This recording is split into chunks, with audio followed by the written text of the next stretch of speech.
The final miles of our fabulous road trip lead to the far north coast of California, where the wild lands and the wildlife are remarkably accessible. As we enter Prairie Creek Redwoods State Park, the first thing we see are herds of Roosevelt elk, which were saved from the brink of extinction just 80 years ago.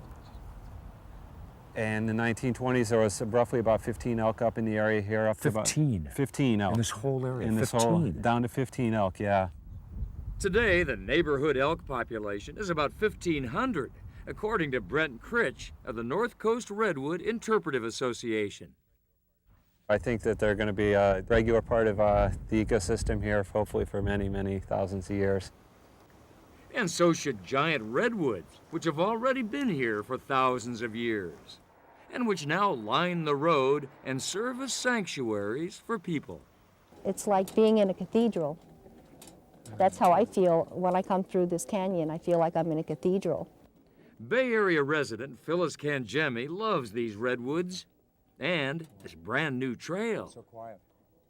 I'll try and slow down for you guys. Yeah, try to slow down for us. We're having a hard time keeping up, that's for sure. Phyllis can explore this trail safely at her own pace, in part because she helped design it. This trail is obstruction-free. It is open to everyone. What we found out is that trails can be done in a way that both protects the resource and makes it more accessible to more people. Phyllis is the founder of Whole Access, an organization dedicated to making outdoor recreation accessible to everyone without harming the environment. A trail is like an adventure. It's like a mysterious adventure. You don't know where it's going to lead. On this occasion, Phyllis leads a large entourage of state park rangers, friends, a TV reporter from nearby Eureka, and us to see the trail she and many others have made possible. Phyllis, in a way, you're kind of like the Pied Piper here. You've got all these, Right. all of us kids following you up this trail. That's right. Phyllis and state park personnel collaborated closely on the construction of the trail.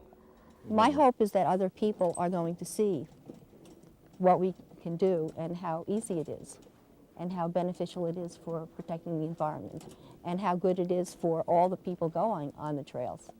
Phyllis has been contending with Hodgkin's disease for over 20 years and can no longer hike.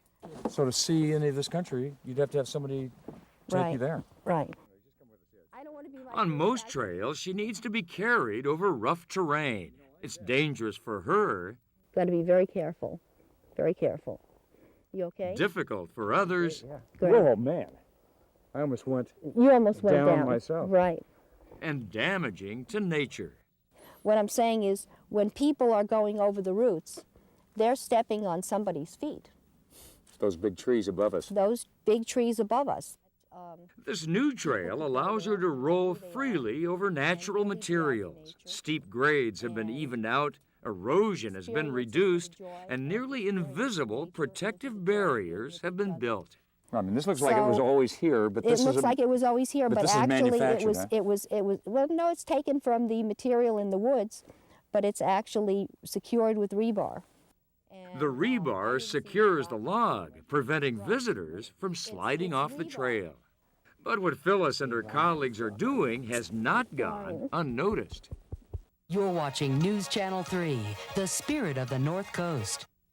Eureka TV station KIEM reporter Dan Schutte has been following Phyllis's efforts here. I think it's great. I think it shows that she's really dedicated to her mission of not only making these trails available for everyone, but letting everyone know that they are available. Prairie Creek Ranger Ron Jones has been working with Phyllis on the trail's design. I would love to be able to find a whole bunch of Phyllises that would work here at Prairie Creek and have her dedication, her love. It would make my job much easier. For us, this was an easy excursion into an old forest more people than ever will now be able to see. Meanwhile, the path gives way to pavement and the short drive north to the border. We pass the gorgeous green water of the only major river in California that flows freely to the sea, the Smith. Its greenish hue graces our last leg to the end of the line.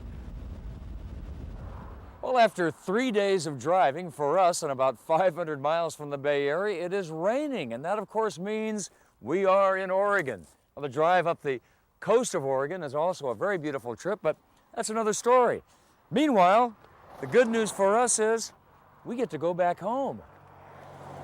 Welcome to California.